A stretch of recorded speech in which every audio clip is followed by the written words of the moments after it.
guy in the NBA should ever wear 23. I've been working on that shot my whole life, and for that one to go in, that was liberating right there, man. And I'm not shoving it aside, like it don't mean anything. I know it's important. I honestly do. But we talking about 23 Shots of JD podcast. Hey guys, welcome back to the 23 Shots of JD podcast. If you're probably listening to this as soon as it releases, or a couple hours after it's released, you probably realize that it did come out a bit later than usual. And the reason why I did that as well is, I did intend it to probably be uploaded a couple hours earlier, but I did want to sort of hold off because a lot of the points I'm going to talk about today and things I'm going to address sort of actually related to some NBA games that were happening, things including the Utah Jazz playing against the Lakers, Minnesota against Dallas and stuff like that, and some teams and players were mentioned. We're going to mention in the podcast. I thought maybe hold back because you don't want to say something and then something completely on the inverse happened and then you're just like, well, that sort of rendered my whole argument invalid. But nevertheless, I was trying to get straight into it. Sort of holding back a bit on the NBA and actually going on to college basketball. I don't think I've really addressed this a lot throughout the podcast, but I did want to sort of weigh in, I guess, in the whole Zion Williamson sweepstakes, you could call it, all the teams and all the media attention that's really been sort of placed on Zion and sort of like how I feel about it and stuff like that. So for me, I think Zion is the number one pick. I think he's a generational talent, but there is obviously some evident flaws in his game. Even though he did in his, I think it was his last game against Wake Forest, you shoot from I can't talk today. 3 from 4 from the 3-point line, but before that, it was 5 from 22 or something around that range. Really, really low percentage. So I think that's an evident point that he's gonna try and fix. But I think what's really important about his game is that, and why a lot of people love him and why he's sort of highly regarded, is just his motor and his passion and his energy for the game. And we actually see a lot of these number 1, number 2, these high picks, especially in the last couple of drafts, that sort of don't have that type of passion and energy, but have all the skills and athleticism that really Zion Williamson had. We saw it with Andrew Wiggins at Kansas. Everyone sort of had him as the bona fide number 1 pick, and then sort of as the season progressed with the Jayhawks, it sort of became clear that is this guy sort of lacking passion. People sort of compared him maybe a little bit to his demeanor to Tracy McGrady, even though I definitely think that was unjust because Tracy McGrady was a straight assassin on the court. You don't lead the league in scoring twice, just being lackadaisical and stuff like that. But Andrew Wiggins was sort of one of the first type of people, especially at least for me, I noticed that sort of lacked the passion, but had all the sort of athleticism and really a lot of the skills as well to be an effective NBA player, and then how it sort of translated now into the NBA. And actually, funnily enough, we're going to talk about Andrew Wiggins later on, but sort of how it's translated in the NBA is that he's a solid NBA player, he puts some great points. He's he's a solid player, but as a number 1 pick, you thought, what's this now, his 4th, 5th season in the NBA, you would think that he would be an all-star or fighting for an all-star spot. Someone like a Donovan Mitchell stuff who, fighting for an all-star spot, and really, Andrew Wiggins is not really doing that at all. And that sort of trend keeps on following me. You see people like Anthony Bennett, who maybe just overall that draft class wasn't good, besides Oladipo, obviously, and Giannis. Giannis was the 24. I think Giannis was 2014 draft. So, Anthony Bennett lacked the motor. They had all the skills. It really was sort of Zion Williamson type mold, except he could actually shoot threes. At UNLV, 6'8", pretty heavy set guy, decently athletic. But yeah, just a lot of things didn't really work out for him. The motivation. He had a pretty bad shoulder injury coming into the league, which really derailed him as well. So there's a lot of stuff going against him, but a lot of things in his control that he really sort of messed up on. And then it sort of keeps going. You have people like Brandon Ingram, who think that needs to have a bit more dog in him, a bit more passion, a bit more energy about his game. And people like Lonzo as well. Lonzo, number 2 pick. even though perhaps he's not the sort of guard-centric scorer that everyone's sort of used to now in the NBA, and I still very much believe in Lonzo, how he sort of controls the pace, very good defensively, active hands. His court vision is amazing. If you saw the game against the Pistons, that block on Kennard and dribbles it up to half court and does that amazing bounce pass to two Pistons defenders to KCP. That's type of the talent that he has, but then at moments you see him just pass the ball, funny enough, to Ingram, and then he sort of just strolls to the corner and then just lets the play go out from there. So, that's sort of what's been missing recently from these top picks, and Zion has that. And I think if you play hard and you play with aggression and you play with passion, there's always going to be a spot for you in the league. Always be a spot for you. And at worst, Zion's going to, I think, be like a Draymond Green type player, a guy that can do it all, defensively sound, rebounds the ball, can pass the ball very effectively, and sort of contribute with some points as well. I think that's his flaw, Draymond Green, and that's a perennial All-Star NBA champion right there. So really shows how high I really think of Zion Williamson. I guess talking about his other teammates as well, RJ Barrett, I think, people think he should be the number one pick. The reason why I sort of don't think he should be the number one pick is that, sort of in contrast to Zion, he can sort of disappear in games sometimes. We actually did see it with the... Jeez, who did they play? Was it... now I'm forgetting. Their first conference game where he only scored, I think, 13 points.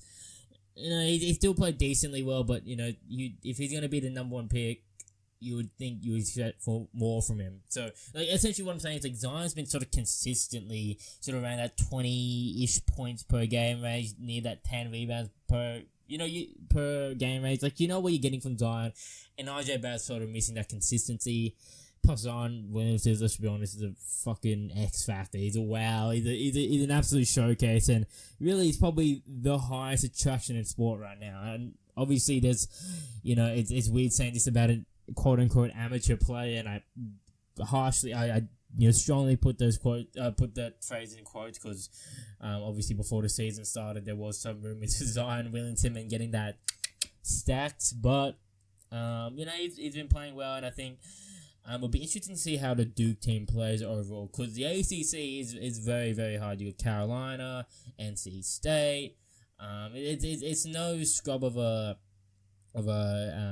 conference. Virginia as well, who's playing really well. Shout out to the Aussies and Kiwis that play on that team. They got a couple, so that's all good. I think Zion is one of those players that could really, really change a franchise, and we've seen that with other players, recently, like Embiid and Simmons and stuff, and I guess that sort of moves on to, jeez, that was such a bad transition. Let's be honest, that was a bad transition. I was trying to be slick with the game there, but let's be honest, it was not good. It was not good at all, but Philadelphia 76ers, let's get straight into the NBA news. Philadelphia 76ers, on the surface, seem good. They're fourth in the East right now with 27 wins. Ben Simmons is getting a lot of triple doubles. Embiid didn't play a lot the last game against the... Who did they play? God, I'm really hitting on some blank against the Hawks. They didn't play against the Hawks. He didn't play against the Hawks. Sorry, so maybe they're resting him or something like that. But he's been playing well. Jimmy Butler's been putting up some decent numbers, around 20 points per game, stuff like that. So he's been playing well. But somehow, through a midst of all this sort of theoretical success they're having, there is some really entrenched drama that's existing, and there was big reports coming that Jimmy Butler and Brett Brown was sort of having this conflict between them. He didn't sort of respect Brett Brown's sort of philosophy on offense and things along that line as well. And to that I say, Jimmy Butler, man, shut your mouth down, bro. Realistically, yeah, people would think you probably want you're a really, really good player, but in my all honesty, I don't even think you're not even the top two of your own team. So for you to even have nerds, yes, you have the experience, you're all, yeah, cool, you have your wine buddies and Melo and LBJ and stuff. Cool, you made some all-star games, but bro, realize where you're on the pecking order. You're not going to get a max contract, especially after what's happening this year.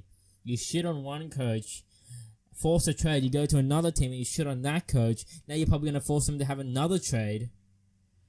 At some point it's your fault, Jimmy Butler. At some point it's your fault. You can't keep blaming other people for, like, not even non-success. Like, the team's playing well. The team is playing well. So I think, obviously there is some underlying things that I'll get to very quickly that maybe will hinder Philadelphia's potential. But at least on the surface, the facade they're putting on, there is a lot of success. But Jimmy Butler, he's sort of just like a isolated entity. Like, he's sort of like, no new friends. Like, I stick with the same homies type of dude. And, you can respect that sometimes, but, for someone that wanted to get out of the team, wanted to play for a championship contender, and evidently goes to a team that's viewed as a championship contender, especially with the talent that he has, maybe the depth is lacking, but at least with the upfront talent that they have, surely they should be viewed as a championship contender. But with the drama that Jimmy Butler brings, it's not conducive to building a positive environment. Like,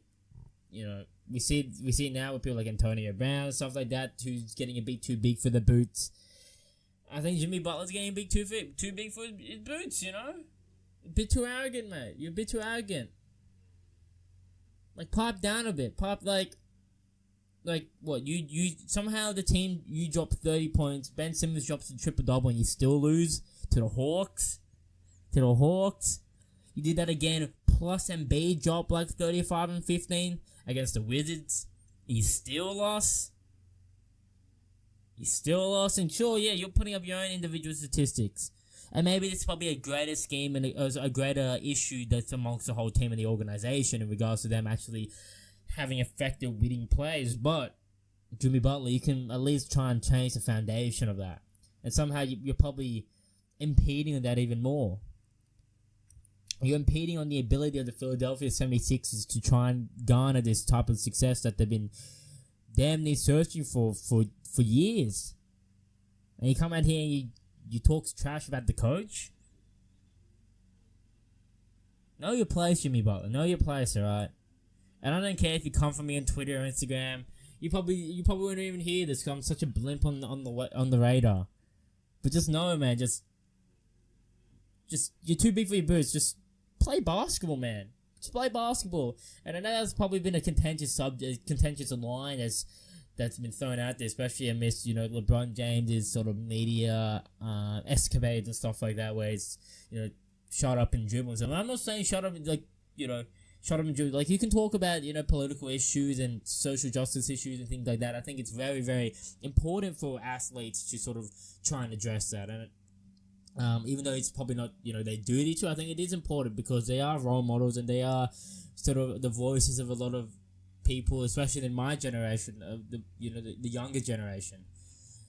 But if you're gonna talk shit about the coach and you're trying to leak this to people, you talk smack, you go at you go at Tom Thibodeau, you call out the whole Timberwolves team, and then you scatter off to Rachel Nichols and express your issues.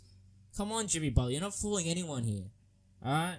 You're not fooling anyone, and I hate to see a team like Philadelphia, has such a great young core, be sort of demised by your silly actions. Come on, man. Come on.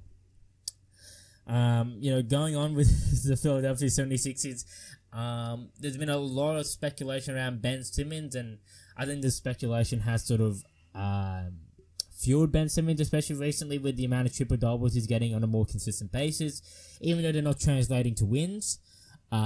He's putting in the effort and stuff like that. He even did a pull-up jump against the Clippers, so take that for what you will. But, that lack of perimeter shooting that Ben Simmons doesn't have, really. I was going to say possess, but he doesn't possess any perimeter game at all.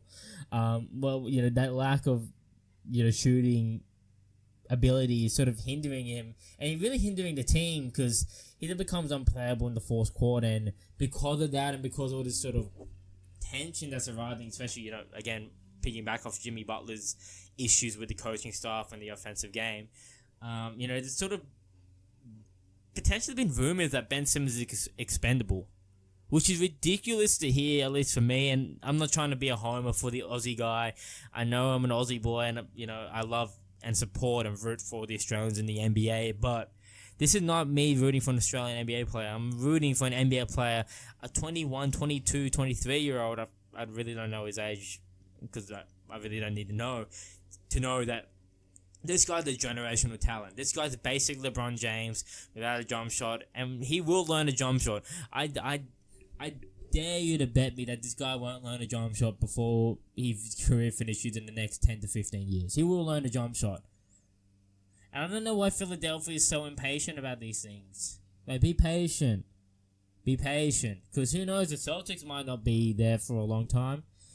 The Bucks, they're probably going to, be a staple. But who knows? Maybe Giannis might want to leave, go to a bigger market. Who knows?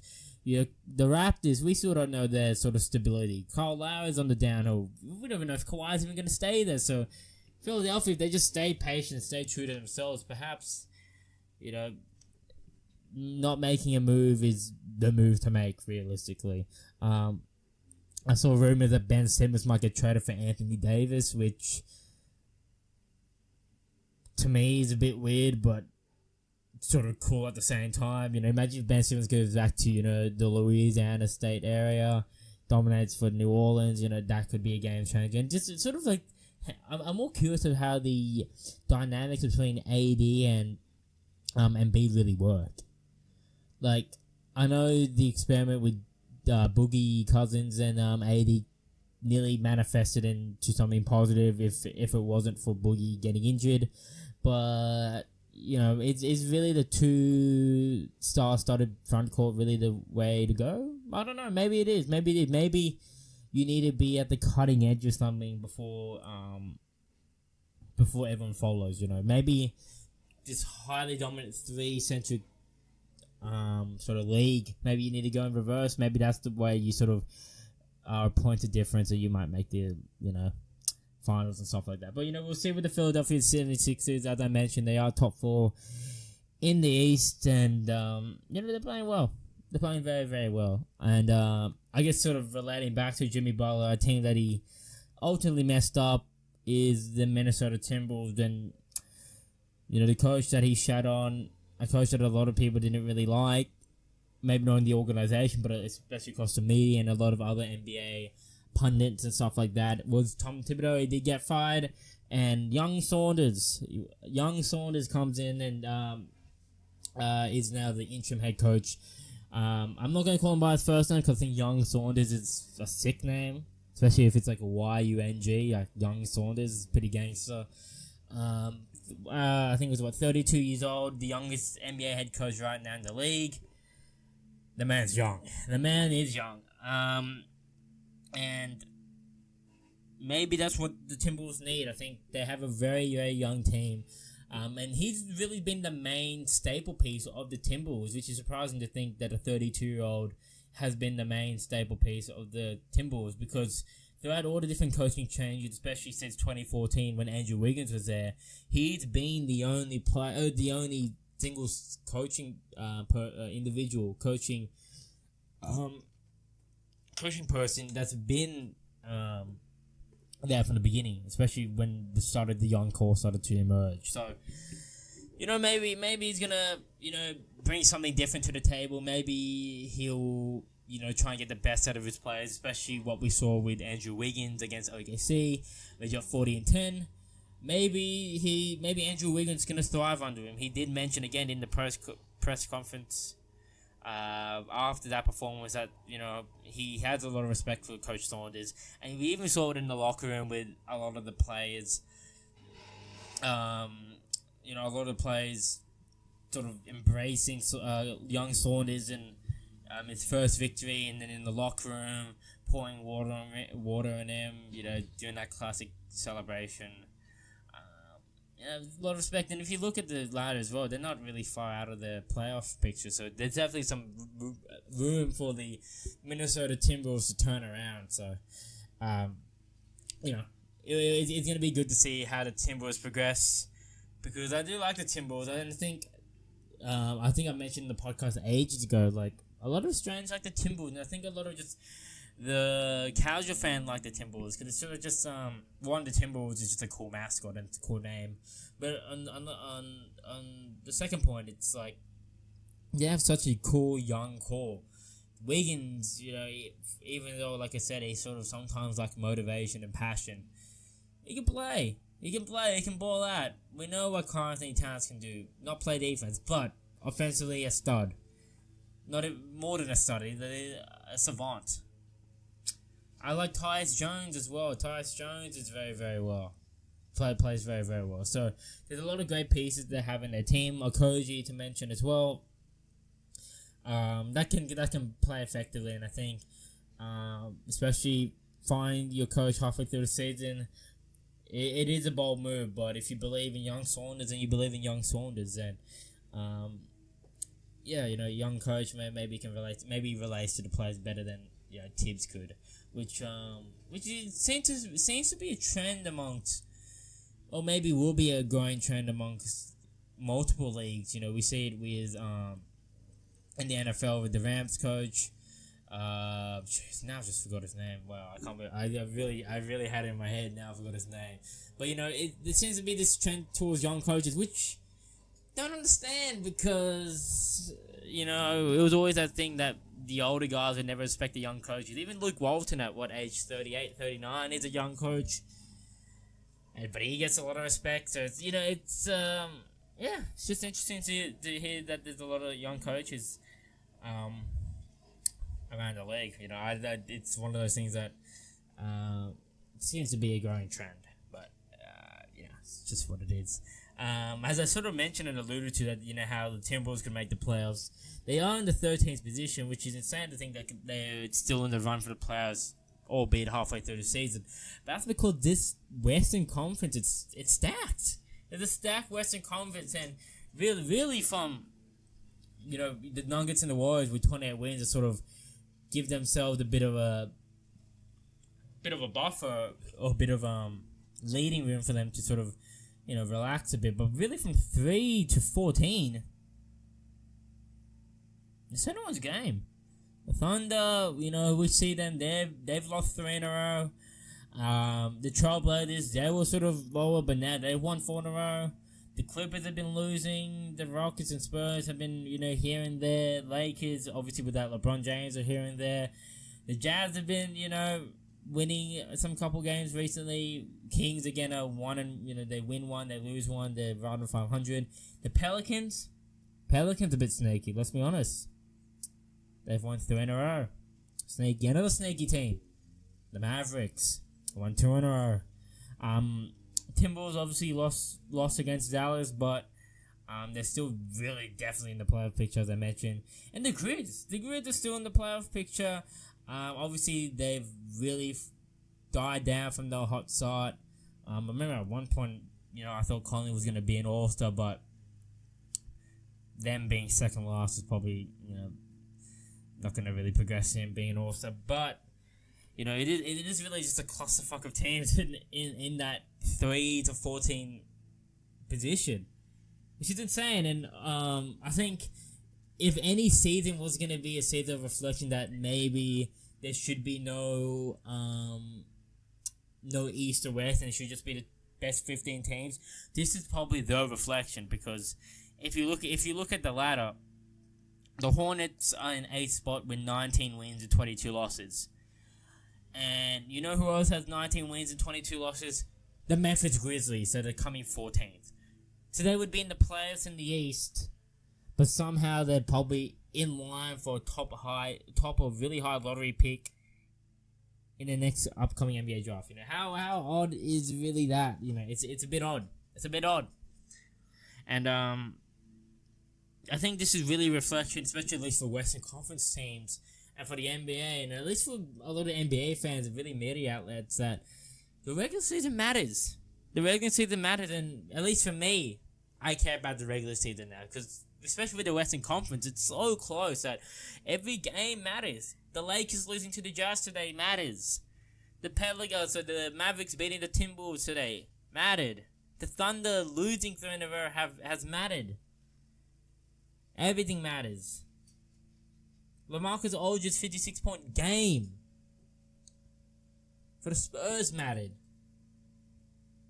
Everything matters. Everything matters. So, you know, it's insane how close the Western Conference is, and it's going to be interesting to see how things progress. It looks like that the Nuggets and the Warriors are mainstays. I could probably say the Thunder are going to be mainstays. The Trailblazers 4 in a row. They're a really streaky team to me, so they're really, here and there. The Clippers, again, another interesting team. They started really hard up. People still think they're going to be in the playoffs. I'm sort of more hesitant on that. And then really from there, the Rockets, the Spurs, the Lakers, Jazz, Kings, Pelicans, Mavericks, Timberwolves, and Grizzlies, so toss up a coin and see if it lands on heads or tails. And trust me, that's going to be a hard one to decide who's going to fill out the next 4 spots. But, it's going to be a wild regular season. It matters.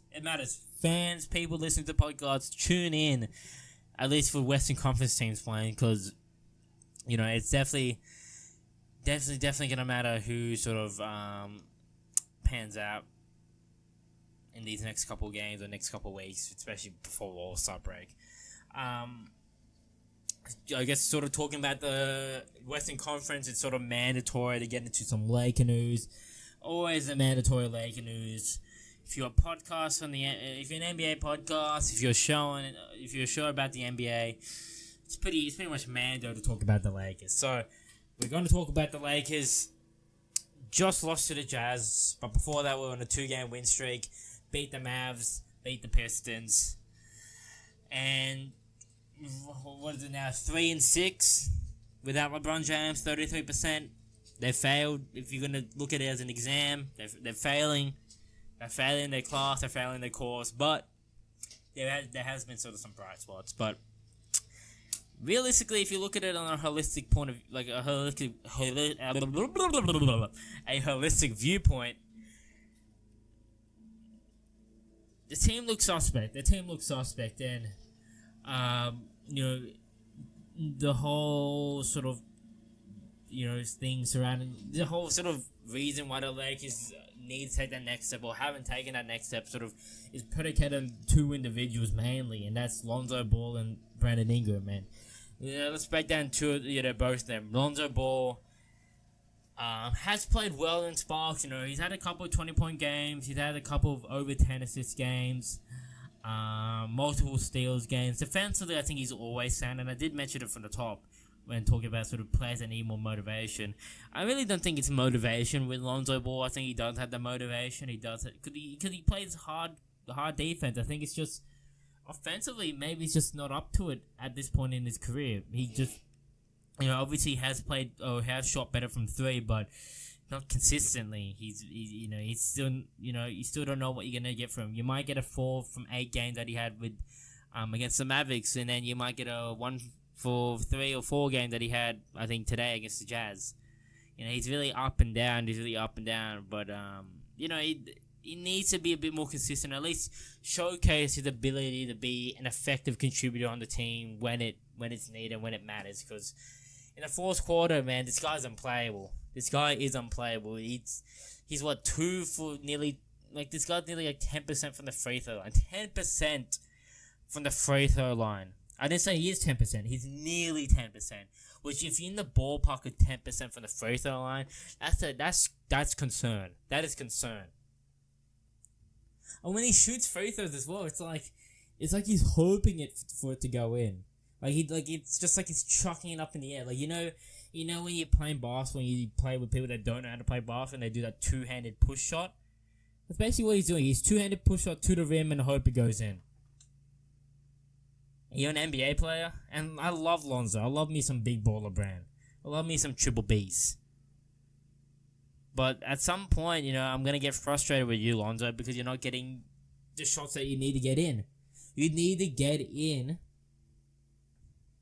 your free throws. It's fine if you go 1 for 5 for 3-point range. It's okay if you go 3 for 12 in a game. It's probably not okay, but at least it's showing that you're being aggressive, and, maybe if you miss those shots, at least maybe you're dragging the 5-man, you leave JaVale McGee open, Tyson Chandler open, Zubac open, and they can get an easy tip in, It's all about, being aggressive, and say contributing to the team. But if you're not going to be wanting to drive into the lane, because if you get fouled, you have to shoot some free throws. And you've been unreliable from the free throw line, so it's a big concern. And to Brandon Ingram, he's been playing well. Let's be honest, he's been playing well. Hovering around that 17 to 20 points per game, hovering around 6 to 8 rebounds. He's played better statistically without LeBron James, but especially when those games like without Kuzma with that back injury and all sort of the control went into Brandon Ingram, he did struggle. Maybe the first half he played well, but towards the end of the third quarter and heading to the fourth quarter, this guy just can't get a shot. He has to take hard shots. He's still too wiry for him to really be effective in driving to the lane. There's still some problems that exist with Brandon Ingram that are probably not going to get fixed anytime soon. It's something that's going to progressively get better as he gets older and he gets more experience. People forget, even though it's his third year in the league, the guy's only 21 years old. He's as old as Lonzo. He's 3 years younger, or he will probably be 3 years younger than Kyle Kuzma by the season's end. This guy is still very young, and there is still a lot more room to grow. But if for the Lakers, it does seem that even though they talked about we're gonna hold off, we care about the season, we're working towards the future. They do definitely want to make the playoffs, and let's be honest, they probably want to make the finals. LeBron James wants to make the finals. At least for his ego, he wants to be that guy that makes it to, what would it be now, 9 straight finals? He wants that. He wants that moniker. He wants that title. So, if Zoe and Ingram don't become, not even step their game up, because they have stepped their game up, sorry. But still just being that more consistent contributor. That's all they need, is just consistency. And perhaps maybe LeBron James is able to mask that lack of that inconsistency that these two players have. But it's not really these two players at all. It's really just the whole team that lacks this consistency. And that's what goes on to my point with Kyle Kuzma. There's all this big uproar about Kyle Kuzma. I love me some Kyle Kuzma as well, but I don't really think he's that guy. Is he really that dude? The guy was 4 for 20 in his first game back from a back injury. I can excuse that. I'll excuse that. And he comes back and he drops 41 points and they think he's the next Messiah. They're like, well, look at him. And yes, he was in elite company. He's only, I think it's Curry, Harden, and Clay that's only scored 40 points in 3 quarters. Yes, that's elite company right there. He's in rarefied air in regards to the Lakers scoring 40 points. Yes, that's cool.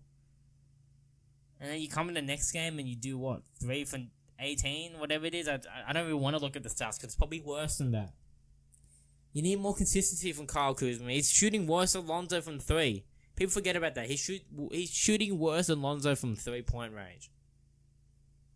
And you call this guy a spot-up shooter? And I know he's got that confidence. He's got that brash mentality. He's, very sort of got that likable arrogance about him. But let's just not get sort of lost in the sauce here, man. I don't think Kuzma's that dude. At least Ingram sort of puts on these consistent performances. And Kuzma maybe he does sometimes, but he will have these really poor shooting games. And people say shooters shoot, but when you shit on Lonzo for shooting, you're like, oh, you're not a shooter. But then Kuzma comes out here and has these performances. And again, I'm not trying to hate on Kyle Kuzma. I love me some Kyle Kuzma.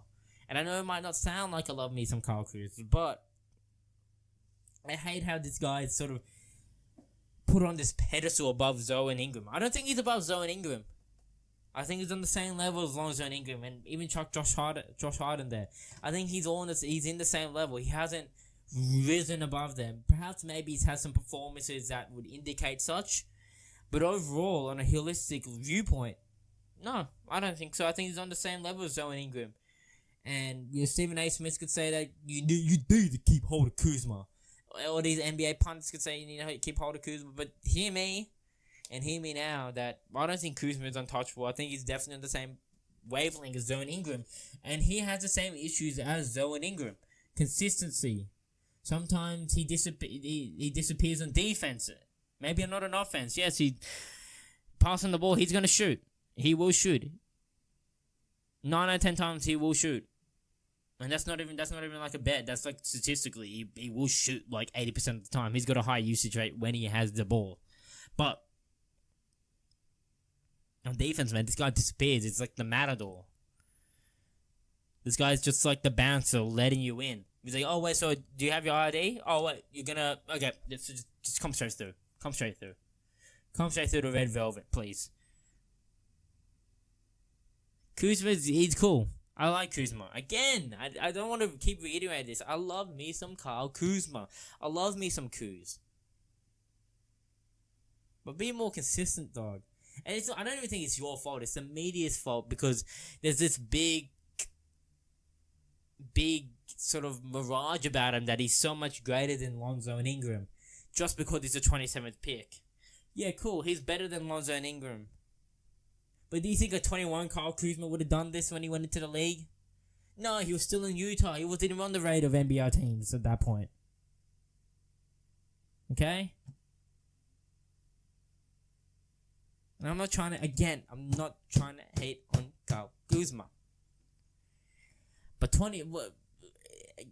what do you think Lonzo will be better than a 23-year-old Kyle Kuzma? Yes. I do think so. He will be in some aspects. Do you think Brandon Ingram will be better than a 23-year-old Kyle Kuzma?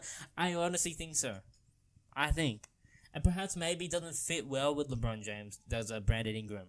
But I think overall, as a player, he will be better than what Kyle Kuzma is at 23. And Lonzo, in a variety of ways, will be better than Kyle Kuzma. But cool, yeah, Kyle Kuzma, that shiny object that everyone loves. He was sort of that argued diamond in the rough, per se, because he was the 27th pick. Let's just forget about what pick you were. If you can ball, you can ball. And we don't need to predicate everything saying like, oh, you know, he's a great player for a 27th overall pick. Like, who cares about picks, man? No one cares. Oh, yeah, he played pretty well for a second round pick. No, he plays well, period, for a player. And I know you have to put on these expectations for these top 3, top 5, top 10 picks, these lottery picks. Yes, Lonzo has to play at the expectation of the number 2 pick, same as Ingram. But let me not forget, do you know who the last number 2 picks have been? The last number 2 picks, just on the top of my head, you can think like Victor Oladipo has been cool. Yeah, Victor Oladipo has been cool. But besides that, can you really name others? Just give me a second. I'm sort of stalling because I'm trying to search it up. Like, Jesus. It's just... It's funny how people go like, you got to live up to the expectations of a number 2 overall pick. Let me go through the number 2 overall pick starting from 2013. Victor Oladipo, yes. All-star, amazing player. Killed it for Indiana. I give you that. Marco Gilchrist. Talk about if you think Lonzo's offensively not that good, and you think his jump shot's ugly, have you seen Marco Gilchrist? Have you seen that of a jump shot? So yeah, I think Ingram's better than Marco Gilchrist at this stage. Lonzo probably will be better than Marco Gilchrist. Derek Williams from Arizona, number 2 pick. Where is he? I don't even know where he is. Is he still in the league? I don't know. I'm damn near sure that Lonzo will probably be in the league and he'll be a very effective player in the league for a long time. He won't be kicked out. And definitely better than he won't be kicked out. I won't even need to go there. Evan Turner. Solid player for the Portland Trailblazers. But did he live up to the hype of number 2 pick? No. Let me keep going. Hasheem Thabeet. Where the fuck is Hasheem Thabeet? I don't even know where Hasheem Thabeet is. The good thing about Hasheem Thabeet is his name Hasheem Thabeet. Michael Beasley. We know where Michael Beasley is. Playing behind Lonzo and Brandon Ingram and Kyle Kuzma and the Lakers. He plays off the bench. And at points doesn't even get game time. And I know he's a really good scorer, and you could even say at this game, look, they relied on him at some points. Yes, Lonzo passing the ball sometimes. It's offensively he's good. But he's had some problems in the past. Defensively, he sucks ass. And that wasn't meant to be a bar. I wasn't rapping there. I wasn't trying to rhyme. That's just facts, alright? And, okay, Kevin Durant, LaMarcus Aldridge, yes, we can get there. Yes, we're very good players. But Marvin Williams, 2005. Okay, that's a shrug of the shoulders. Emeka Okafor, yes, I think he won Rookie of the Year, did he? Or I think he was really close with Dwight Howard. He did have a couple good seasons, but where is he now? And well, this is maybe 15 years. Maybe he will be out of the league by now. Maybe, but no, he just disappeared. Not because he retired, because he just wasn't good enough anymore. Darko Milicic, let's not get started on Darko Milicic, please. Please. Live up to the expectation of a number 2 pick. I'm pretty sure Lonzo's up to the expectations of Kid Gilchrist, Derek Williams, Turner, Thabit, Baisley, Williams. Okafor actually was pretty decent, let's be honest. Same as Bernard Ingram. All those players that I mentioned. 2002, Jay Williams. We know what happened to Jay Williams. He got injured, unfortunate. Now he's that cool guy on the get-up. And he is cool. I like Jay Williams. He's really, really cool. If I really wanted to meet anyone, I would actually want to meet Jay Williams because he is a cool cat. I like him. Tyson Chandler. He's played really well. I think he was an all-star. Maybe I don't think he was an all-star at one point, but Defensive Player of the Year. Obviously NBA champion, the Dallas Mavericks. We don't need to talk about that. Strong Miles Swift. Who the fuck is Strong Miles Swift? And I'm not the only one saying that. Who the hell is Strong Miles Swift? Alonzo Ball's probably better than Strong Miles Swift. I'll say definitely better than Strong Miles Swift. Same as Brandon Ingram. Steve Francis, he had a couple good years. I won't argue there. Mike Bibby, integral part of, the Sacramento Kings revival in the early 2000s. I'll give you that. Keith Van Horn, pretty decent. I'll give you that. Marcus Camby, pretty decent. I'll give you that. Antonio McKnight's pretty decent. I'll give you that again. Jason Kidd. People always talk about Jason Kidd. I think if you look at the stats, Lonzo's merely behind Jason Kidd in stats. Merely. Let's be honest with each other there. Sean Bradley, and then, sort of the list goes on and on and on and on and on. But at least from this 2000s and up, if you're saying, if you want Lonzo and Brandon Ingram to live up to the expectation of a number 2 pick, they're by far exceeding the expectations of a number 2 pick. At least for me. And maybe the story hasn't been written for them. Maybe they will end up being a bust. But at least for now, and all the people are fucking saying, oh, you gotta live up to the expectation of a number 2 pick. Cool. They pretty much are. Maybe not LaMarcus Aldridge. He's really, really good. Kevin Durant, one of the greatest players of all time. But besides that, I think they could get up to a near LaMarcus Aldridge level. And that's exceeding, basically, what's that? 2 out of, well, maybe Victor Oladipo as well has had him in there. 3 out of 13. 3 out of 13. Come on, let's be real right now. Jesus. I didn't want to go there. I really didn't want to go there, but let's be honest, man. If Kyle Kuzma's not ahead of these guys. Yes, he's had some magnificent performances. Magnificent. But he's not consistent. And that's my metric for being good. Being consistently good. Lonzo's not consistently good. Brandon Ingram's not consistently good. Kyle Kuzma's not consistently good. Josh Hart is not consistently good. Even JaVale McGee's not consistently good. Zubac, you can just go through the whole roster. They're not consistently good. Except for LeBron James, and that's why he's reviewed as one of the best players. Because he's consistently good. And I guess that sort of leads me to talking about LeBron James. Yes, I did call him one of the best players in the world and probably one of the best players of all time. But you know who else said that about himself? LeBron James. LeBron James called himself the GOAT. I don't care. Yes, it would have been on his own stupid fucking TV show. I don't care. He called himself the GOAT. You know who doesn't call himself the GOAT? The GOAT, Michael Jordan. You know why? Because his peers recognize that he's the GOAT and therefore doesn't need to talk about himself as the GOAT. Okay? And yes, you probably, you're like, oh, contextually, you gotta put it in context. I don't need to put shit in context, man, because LeBron James straight up just said, At that point, I thought I was the greatest player of all time. Last time I checked, 3 is better than 1. Last time I checked, Jordan didn't go into any Game 7s. He didn't need to put himself in any of that unnecessary pressure. You know why? Because he closed them out. He murdered them before Game 7. Before Game 7. You know what Michael Jordan thinks about that question? Who the greatest of all time is? You know what he thinks about that question? We all know what he thinks about that question. Have you guys ever played Michael? Have you guys ever played 2K? Have you guys? If you play 2K, if you play 2K, you would know what his answer is to the greatest player of all time. Let me chuck it up. Just give me a second. Here we go. People always debate it. Who's the greatest player of all time? Dumb question. It should be who's the greatest team of all time. You know, there are so many teams to choose from. The 91 Chicago Bulls, sorry Showtime. The 92 Bulls, back to back. 93 Bulls, first three-peat. 97 Bulls, even with the flu. 98 Bulls, no push-off.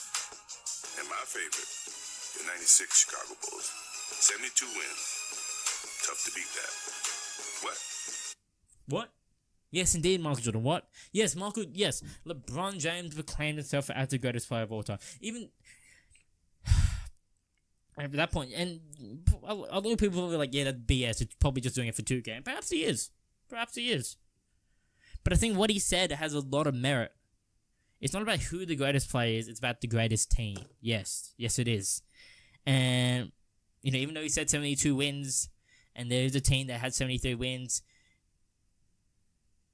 it's all about the ring, and he ended up, getting the ring. So of course that's why his team's better than that team. But why I wanted to play that for you now is that when proposed with the question who's the greatest of all time, he didn't say himself. He could have even said other players. Maybe I know he had a big affinity for David Thompson.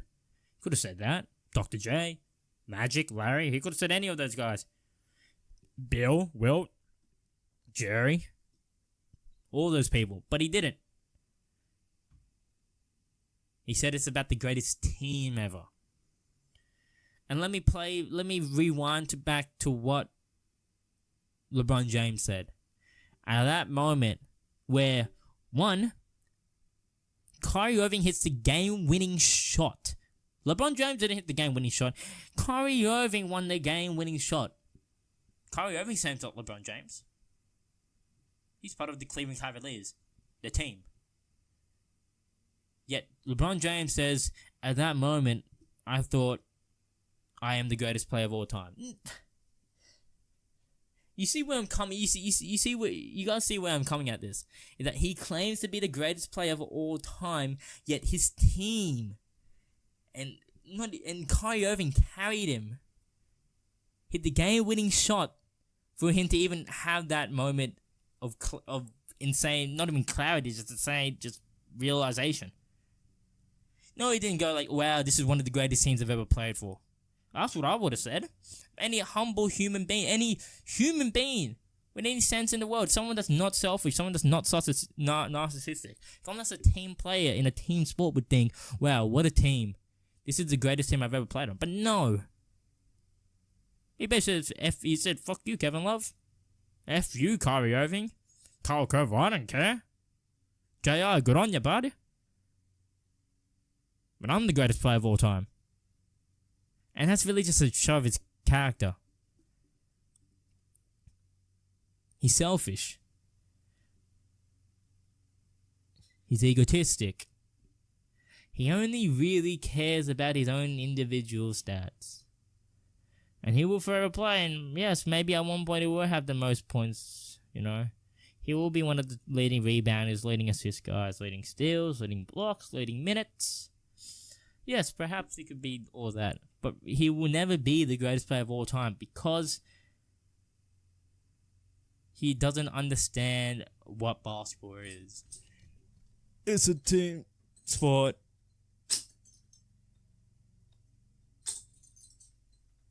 Sorry, excuse me, I'm a bit busy there. It's a team sport where people on the court help you out to win. And that's what Michael Jordan understood. And perhaps, yeah, it could be BS, but he did say it. And it's all about what you said. And what you said is usually what you mean. And I believe in that. And I believe he does mean that. I think he does believe that the greatest refers to the best team. Cleveland's not the best team. You know why he's not the best team? Because LeBron James doesn't even think that. All he thought about was that, you know what? I'm the greatest player of all time. I'm the greatest player of all time. And it's just, I'm speechless because it's so, it's just not what you say. It is just not what you say in the world. I just don't appreciate that at all. Like, it's sort of, to me, it's like giving yourself a nickname, you know? You don't, no one, I think he gave himself a nickname, didn't he? I don't know, maybe, I was like 5 years old when he gave himself a nickname. I don't know. But, you don't give yourself a nickname. Michael Jordan didn't call himself Air. Jay West didn't call himself the logo. But I think LeBron James called himself King, maybe. Maybe he did call himself the Chosen One. And just that speculation there, just, like, that's just how cringy it is for him to say that he's the GOAT. Like, how cringy it is for you to give yourself a nickname. Like, if you just gave yourself a nickname, like, the nickname Big Dick, no one's gonna respect that. If anything, that's you masking the fact that you probably have a small dick. So perhaps maybe LeBron James calling himself the GOAT, in his mind, is him really putting on this facade that he doesn't think he's the GOAT. Which, in that point, you are correct, son. Because you're not the GOAT.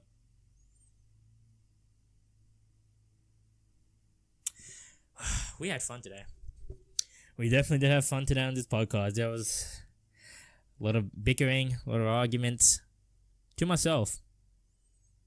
Which is pretty fucking weird, you know. Again, I think I'll always say this. It's really weird when you're just talking to yourself because you do seem like a psycho. I'm physically arguing and getting angry to myself. And if you like that, you can find me again next week on the 23 Shots of JD podcast every Saturday in Australia, which is probably Friday in America, depending on what time. UK, figure it out. If you want to interact with me further, you can email me at 23shotsofjd@gmail.com, or if you have Twitter, you can tweet at me at 23shotsofjd. As well, you can find my Instagram page linked. That's probably the best way to contact me. DM me. You can find my email there as well. You just look at the bio, you'll find my Instagram link there. Cool, yeah, give it a follow. And if you have any questions or queries or things you want to talk about, just DM me there, and maybe I could address it on the podcast later on. If you did like the podcast, make sure to give it 5 stars, review it, please. And I'm thinking, maybe if we get some good reviews and a lot of 5-star reviews, I'll be open to maybe putting it out there and maybe addressing it on the podcast or something like that, which would be pretty cool. But like I said, find me, email me, tweet at me, Instagram DM me, get deep in the DMs. Deep in there.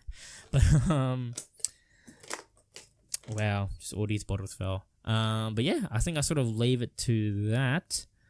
I might be back earlier than usual as well with another podcast, but we'll see.